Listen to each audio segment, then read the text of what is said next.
morning, Wagner Creek kiddos. This week's science video is how baby animals look and learn from their parents. We will be looking through this book at some baby animals. Parents feed and clean and protect their babies. They teach them how to survive and prepare them to be able to take care of themselves. So let's see what our book has to say. Newborn grizzly cubs weigh only about 1 pound and are extremely small and helpless. They stay with their mother for a year and a half, even though they can survive on their own after 6 months. Learning to stand and walk is one of the very first things the white-tailed deer mother teaches its baby. It's called a fawn. Fawns can stand and walk and run by themselves within the first week of life. A wolf mother can often be seen running with her young, called pups. The pups are cared for by their parents as well as their members of the wolf pack called helpers. Raccoons usually give birth to 3 or 4 babies in the spring.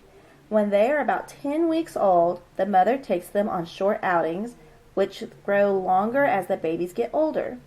The young stay with their mother for up to a year, living in hollow trees or rock crevices.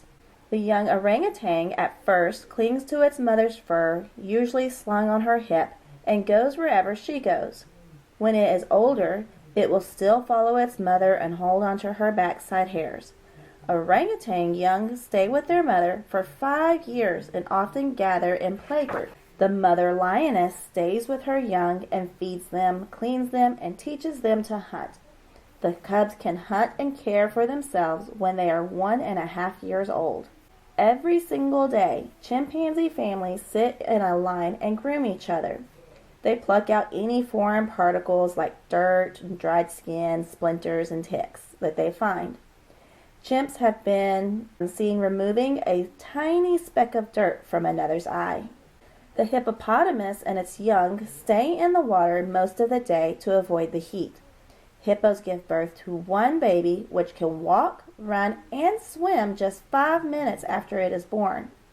Hippo parents teach their young to walk next to them, swim at shoulder level, and always stay close by. Brown bear cubs must learn how to catch fish and feed themselves.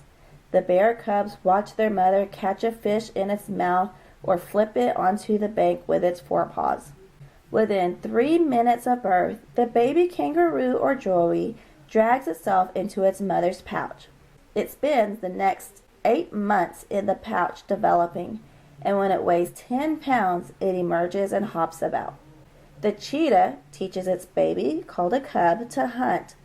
Cheetah cubs do not have the great speed or the strength to catch small hoofed animals as their parents can. The parents hunt prey while the young watch to see the ways it's done. From the time it is born, a black-tailed prairie dog baby, or pup, is constantly licked and nuzzled by its mother. When it eventually emerges from the burrow, it is also licked and cuddled by the rest of the prairie dog community, who use kissing as a sign of friendship and affection.